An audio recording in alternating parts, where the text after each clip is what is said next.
Hello बच्चों, hi Purvi on behalf of personal tutor channel.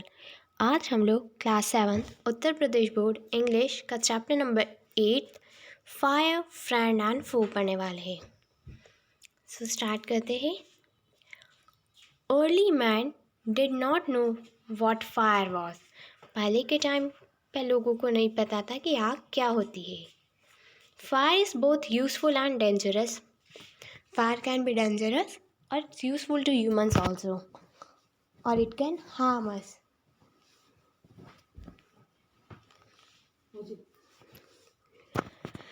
What is fire? How did we discover it? Fire क्या है, हमने उसको कैसे डिस्कवर किया है, and how do we control it? हम इसे कैसे कंट्रोल कर सकते हैं? Early man didn't know what fire was, but he must have seen the damage it could cause. He must have watched lightning and the volcanoes long before he began to use fire himself. Fire are powerful and dangerous and he was frightened. जो early man से जो पहले के लोग थे, they don't know about the fires, but they know the only one thing that the fire can damage the whole thing. Fire could damage each and everything. Fire may have puzzled early man, but we now know the fire is a result of a chemical reaction. पहले के time के लोग जो थे उनको नहीं पता था कि फायर क्या है. They think that a fire is a puzzle, but now हम लोगों को पता है कि ये केमिकल रिएक्शन है. When oxygen in the air combined with carbon and hydrogen in a fuel, a chemical reaction take place.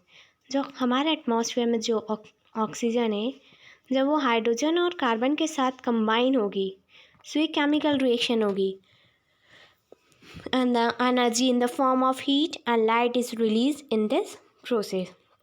इस प्रोसेस में हीट और लाइट दोनों प्रोड्यूस होगी, which is this is what we call fire, जिसको हम fire बोलते हैं. 3 things are needed to make fire. 3 चीज़ों की ज़रूरत है. First is fuel, second is oxygen and third is heat. Wood, coal, cooking gas, petrol are some examples of fuel. ये कुछ एग्जाम्पल है फ्यूल्स के. And oxygen comes from air. Oxygen हमारे air में से मिलेगी. That is why when we blow on spreading paper, जब हम किसी पेपर को जलाने की कोशिश करेंगे जो बहुत धीरे धीरे बर्न होगा बिना फ्लेम के, it often burst into flame, वो बहुत तेज आग में भी बदल सकता है. And the third thing needed to make the fire is heat. और जो तीसरी थिंग है जिससे फायर बनेगी वो है heat. Fuel and oxygen do not make fire by themself. Fuel और ऑक्सीजन कभी आग नहीं बना सकते अपने आप से. और एल्स अ न्यूज़पेपर और stick lying in the open would catch fire on its own. और कोई न्यूज़पेपर या कोई स्टिक अगर ऐसी नॉर्मली पड़ी है तो वो भी फायर कैच नहीं कर सकती. To burn a piece of paper और a wood, we heat it before it catch fire. अगर हमें किसी भी पेपर या किसी भी वुड को जलाना है तो सबसे पहले हमको उसको हीट करना पड़ेगा. हीट करने के बाद ही वो फायर पकड़ेगा, आग पकड़ेगा. We gradually do it with a light math.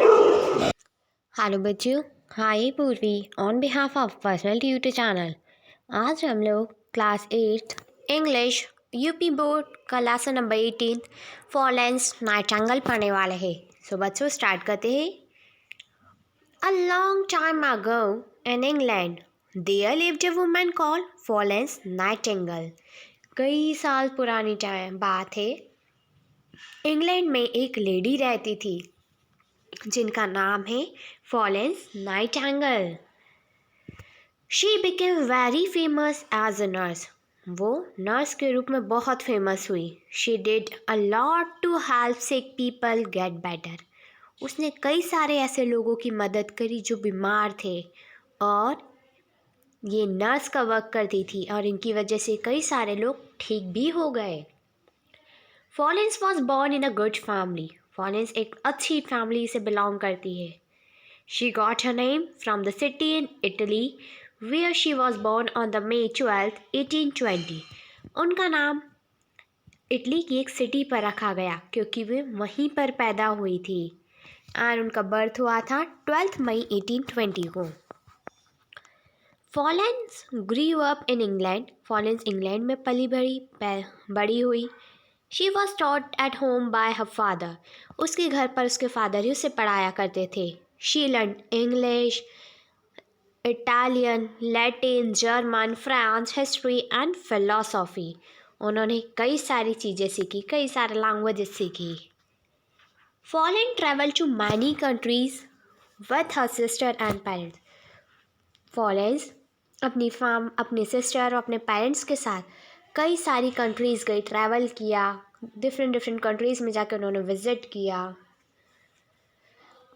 She also wrote lot of notes to herself. उसने बहुत सारे नोट्स भी लिखे अपने ऊपर।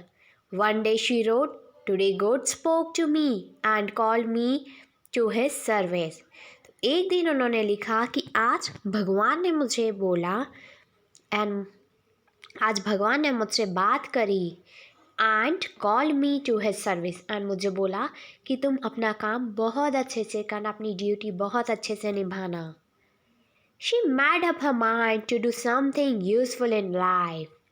जैसे कि उसका माइंड बहुत चेंज हो गया था। वो चाहती थी कि वो अपनी लाइफ में कुछ ऐसा काम करे जो यूज़फुल हो सभी के लिए। Florence wanted to help other people. Florence हमेशा चाहती थी कि वो दूसरे लोगों की मदद करे। She wanted to become a nurse and वो नर्स बने। But her parents and a sister did not want to become a nurse. But उसके जो पेरेंट्स थे, उसकी जो बहन थी, वो कभी नहीं चाहती थी कि ये नर्स बने। Her parents hope to settle her comfortably by getting her married to a rich person. उसके पेरेंट्स की हमेशा ये इच्छा थी कि उसकी एक अच्छे रिच पर्सन के साथ शादी करवा दें एंड वो अपनी लाइफ कंफर्टेबली जिए। In those days, ladies from the good families did not become the nurses. They were paid very little money. उस टाइम की बात है, जो लेडीज़ अच्छी फैमिली से बिलोंग करती थी वो नर्स नहीं बना करती क्योंकि नर्स को बहुत कम पैसे दिए जाते थे। They got the little respect from anybody and उस टाइम पे नर्स को रिस्पेक्ट भी बहुत कम लोग करते थे। And the hospitals in those day were no better. और उस टाइम के जो हॉस्पिटल थे वो अच्छे भी नहीं थे। दे वर वेरी डर्टी प्लेसेस। वो बहुत ही गंदे प्लेसेस थे। हॉस्पिटल्स बहुत ही गंदे थे। The sheets on the beds were never change. ऐसा होता था कि जो बेड शीट्स थे वो कभी चेंज ही नहीं हुई हो। And the patients were never washed. And जो पेशेंट्स थे उनको नहलाते भी नहीं थे। The nurses in the hospitals had to sleep in the wooden cages outside the door of the ward.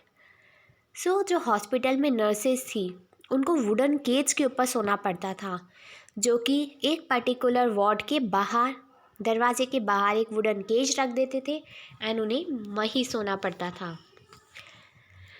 सिर्फ यही वजह थी कि उसके पेरेंट्स नहीं चाहते थे कि वो एक नर्स बने। Florence did not mind all this. Florence को इन सब चीज़ों से कोई मतलब नहीं था। She secretly plan to become a nurse. उसने प्लानिंग कर ली थी कि वो एक नर्स बनेगी। देवर पे she got her first chance when her grandmother fell ill. So उसको पहला मौका तब मिला जब उसकी दादी बीमार हुई। Florence stayed at her side and looked after her. Florence उसके साइड में ही खड़ी रही, उसकी दादी के साइड में खड़ी रही एंड उसकी केयर करती रही। Slowly, she began to help the poor people of the village nearby. फिर धीरे धीरे उसके गांव में जो लोग बीमार होते वो उनकी केयर करती, उनका ध्यान रखती। Fallon soon found that she could not do her work properly. Fallon ने देखा कि वो अपना काम अच्छे से नहीं कर पा रही है। She did not have the training to do work, क्योंकि उसके पास ट्रेनिंग नहीं है कि कैसा काम किया जाए। So she began to read the books about medicines. फिर उसने बुक्स पढ़ना शुरू कर दी मेडिसिन से related. A few years later, she got the chance to go to Germany and learn about nursing in the hospital there. फिर कुछ सालों बाद उसको मौका मिला जर्मनी जाके नर्सिंग का कोर्स पढ़ने के लिए। फिर वो जर्मनी गई। जर्मनी के एक हॉस्पिटल में जाके उसने नर्सिंग का कोर्स कंप्लीट किया। When she returned to England, she became superintendent of an organization care of the sick in London. जब वो वापस इंग्लैंड आई तब वो सुपरिटेंडेंट हो चुकी थी एक पर्टिकुलर ऑर्गेनाइजेशन की जो कि लंदन में है। केयर ऑफ द सिक, बीमारों की रक्षा करना। She began to train nurses and become quite famous. वो फिर दूसरे नर्सों को ट्रेनिंग देती थी, उनको ट्रेन करती थी एंड फिर वो बहुत ही ज़्यादा फेमस हो गई। एंड इन 1854 की बात है, the German war broke out. The government sent Fallen Nightingale to the place called Santari in Turkey.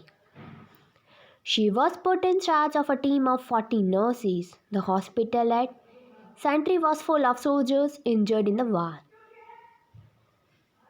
So government ने फॉलन नाइटिंगेल को एक ऐसी जगह भेजा, उनको शिफ्ट करवा दिया सेंटरी में जो कि टर्की में है एंड उसको वहाँ फॉलन नाइटिंगेल को इंचार्ज बनाया गया 40 नर्सेस का कि वो 40 नर्सेस की लीडर थी।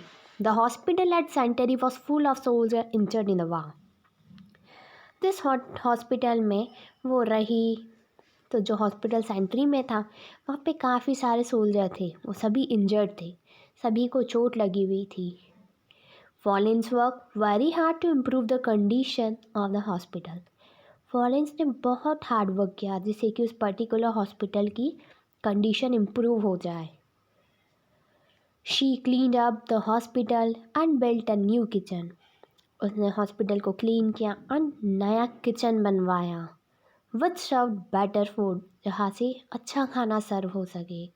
अगर पेशेंट को अच्छा खाना मिलेगा तो वो डेफिनेटली जल्दी ठीक होंगे। With her own money she bought the new sheets and the cloth for the patient. फिर उसके खुद के पैसों से उसने चादरें ली एंड पेशेंट्स के लिए कपड़े भी। She spend many hours talking to them. वो अपना काफ़ी सारा वक्त पेशेंट्स के साथ बात करने में गंवा देती थी। शी tried her best to make them comfortable and happy. Florence Nightingale हमेशा चाहती थी कि उसके जो पेरेंट्स हैं कंफर्टेबली फील करें वहाँ पर और उसके साथ खुश रहे। At night she went from the room from bed to bed carry a lamp. रात के वक्त वो हर बेड पर लैम्प लेकर जाती। This is how she got the name the lady with the lamp. इस वजह से उसका नाम रख दिया गया, उसका नाम पड़ गया एक ऐसी लेडी जिसके पास लैम्प है। Florence worked so hard that she become very ill. Florence ने बहुत हार्ड वर्क किया और फिर वो बीमार पड़ गई। But she refuse to return to England. बट फिर भी वो इंग्लैंड वापस नहीं आई। In 1860, she started the Nightingale School for Nurses. 1860 में फॉलेंस नाइटिंगेल ने स्कूल खोला नर्सेस के लिए। Because of her efforts, nurses become respectful all over the country. उनके एफर्ट की वजह से नर्सेस पूरी कंट्री में उनकी रिस्पेक्ट होती है। Florence Nightingale died on August 13, 1910 in London. Florence Nightingale की डेथ हो गई 13 अगस्त 1910 में लंदन में। She is the greatest person in the history of nursing. वो नर्सिंग के हिस्ट्री में एक बहुत अच्छी पर्सन थी।